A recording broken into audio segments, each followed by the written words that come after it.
وسلام على عباده الذين اصطفى أما بعد. اللہ تبارک تعالی کے علم کے تعلق سے آپ حضرات کے سامنے گفتگو چل رہی ہے کہ انسان جب کوئی گناہ کرتا ہے یا کوئی برائی کرتا ہے تو چند وجوہات کو سوچ کر وہ اس برائی کو انجام دیتا ہے. ان میں سے پہلی چیز میں نے بتلائی تھی کہ وہ یہ سمجھتا ہے کہ اللہ تبارک تعالیٰ اس کو دیکھ نہیں رہا، اس وجہ سے وہ گناہ کرتا ہے. اس کا جواب قرآن کریم میں دے دیا گیا. دوسری وجہ انسان اللہ کی نافرمانی یہ سوچ کر کرتا ہے کہ کسی کو اس کا علم نہیں ہے، وہ بھی اللہ تبارک تعالیٰ نے مسئلہ واضح فرما دیا.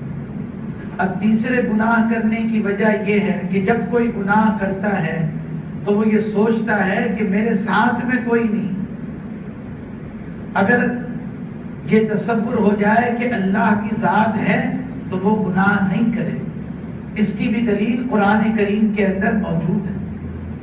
ما یکون من نجوى ثلاثة الا هو رابعهم ولا خمسة الا هو سادسهم. اللہ تعالیٰ کہتے ہیں کہ جب تم دو آدمی رہتے ہو اور آپس میں چپکے چپکے بات کرتے ہو، جس کو ہم کہتے ہیں سرگوشی کرتے ہیں، تو اس وقت میں یہ سوچتے ہو کہ اس وقت میں ہمارے پاس کوئی نہیں ہے.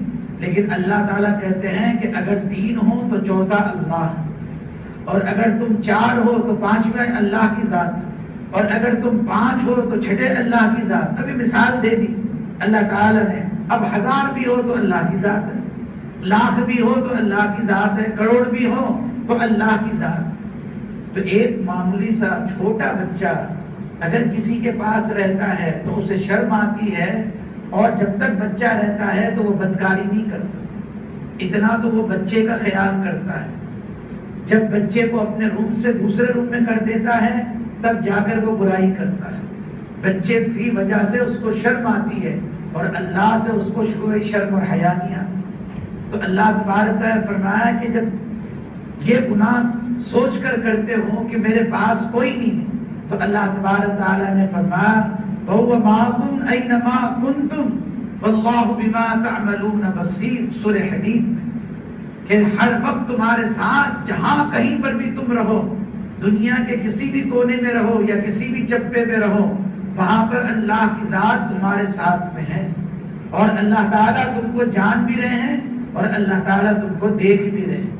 تو یہ گناہ کرنے کی میں نے 4 وجہ بتلائی تھی، آج تیسری وجہ ذکر کی.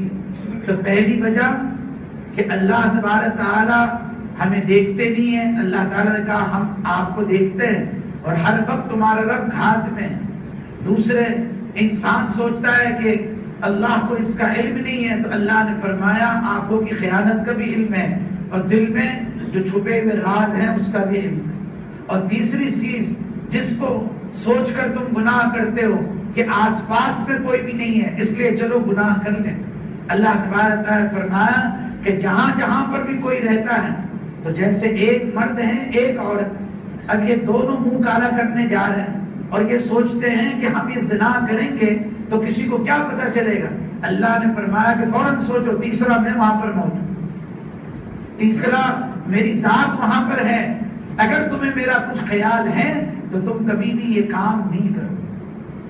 ایک عورت بڑی مجبوری کے اندر اس نے ایک آدمی سے قرض لیا، اور وہ آدمی جس عورت کو بھی قرض دیتا تھا تو اس شرط پر دیتا تھا کہ پہلے اپنی خواہش اس سے پوری کرے، تب جا کر وہ قرض دینے کے لیے تیار ہو. تو اب یہ خاتون جس نے بڑی مجبوری کے اندر یہ قرض لیا اور اس نے اپنے وعدے کے مطابق اس کو تنہائی کے اندر بلا دیا. اب جب وقت آیا زنا کرنے کا تو عورت کی آنکھوں سے آنسو جاری ہو گئے اور وہ رونے لگی. تو اس نے یہ کہا کہ تم کیوں رو رہی ہو؟ کہا میں اس لیے رو رہی ہوں کہ میں پیشہ ور خاتون نہیں ہوں، میں کوئی کوٹھے پر رہنے والی عورت نہیں ہوں، میں کوئی طوائف نہیں ہوں، میں کردار کی گندی نہیں ہوں، میری مجبوری مجھے یہاں تک لے کر آئی. تو جیسے ہی اس نے یہ بات مرد نے سنی اور اس کے دل کے اندر یہ بات آئی کہ دنیا میں بہت سی ایسی عورتیں ہوں گی اور آج بھی ہیں کہ آج ہم نے ایسے طریقے کار اختیار کیے. اس کی مثال میں دیتے چلوں کہ شادی کو آپ نے اتنا مہنگا کر دیا کہ غریب گھرانے کی لڑکیاں وہ گھروں میں بیٹھی ہوئی اور جہیز کی وجہ سے 5 لاکھ 10 لاکھ 15 لاکھ شادی میں اتنا خرچ کرنا اور پھر اتنا ڈیم ڈام کرنا. تو ایسی بہت سی عورتیں ہیں جو ہم جیسے نالائق مردوں کی وجہ سے بازار میں جا کر اپنی عزت کو نیلام کر رہے ہیں. اس کی وجوہات ہم ہیں. ان کے پیروں میں گھنگرو باندھے گئے اس کی وجہ ہم بنتے ہیں. اور وہ کسی اسٹیج پر ناچ رہی ہے اس کی وجہ بہت سے مرد بنتے ہیں. ہر عورت کی بات نہیں کرتے لیکن کچھ عورتیں ایسی ہیں جو اپنے پیٹ کی آگ کو بجھانے کے لیے اور مرد اتنے بدتمیز اور اتنے نالائق ہو گئے کہ جنہوں نے ان کے حقوق تک نہیں ادا کیے شادی کے بعد. اور بہت سی ایسی لڑکیاں جن کے نکاح نہیں ہوئے جن کی شادی نہیں ہوئی اور ان کی جوانی جو ہے اس وجہ سے گزر رہی ہے اور وہ بڑھاپے کی دہلیز پر قدم رکھنے جا رہی ہے اس لیے کہ نکاح اتنا مہنگا ہے. تو اب ہمیں کون معاشرے میں پوچھے گا؟ غریب باپ کی بیٹی کو کون پوچھے؟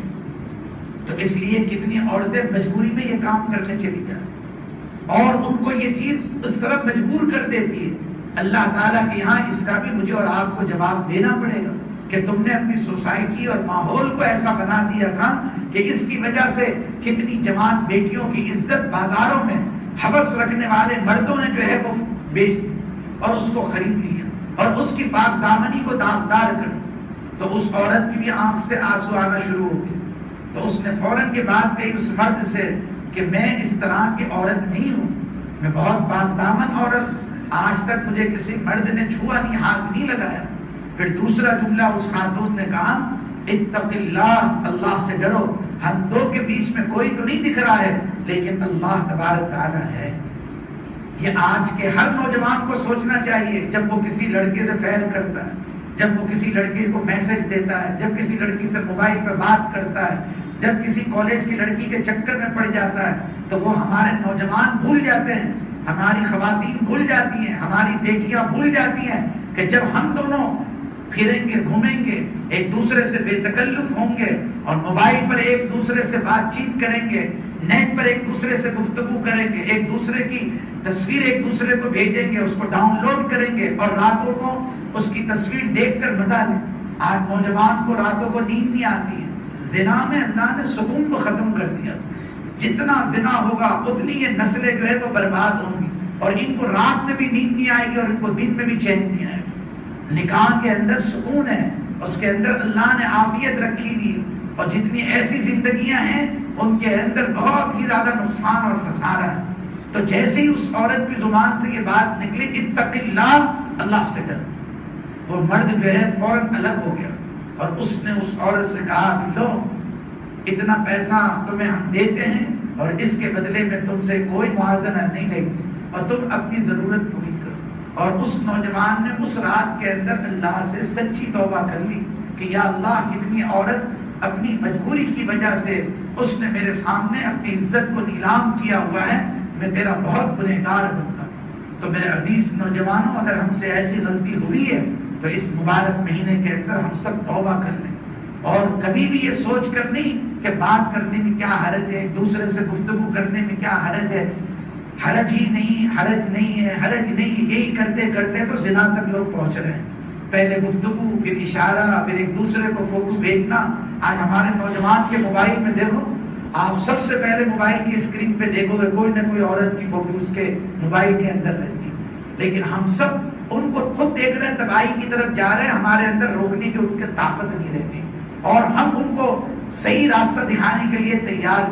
پہلے غلط راستے پہ جانے کے لیے چیز تھما دی ہے تو اب دوبارہ وہ ریٹرن کیسے ہو, اور کم بیک نہیں کر سکتے, وہ ریورس نہیں ہو سکتے, اس لیے کہ وہ تو آگے جا رہے ہیں نا. تو نیکی کی طرف آدمی کو پیچھے آنا چاہیے. تو تیسرا گناہ کرنے کی وجہ کیا ہے؟ کوئی میرے ساتھ میں نہیں, اللہ کی ذات ہمارے ساتھ. سبحان اللہ, سبحان اللہ, اشہد ان لا الہ الا اللہ, ونستغفرک.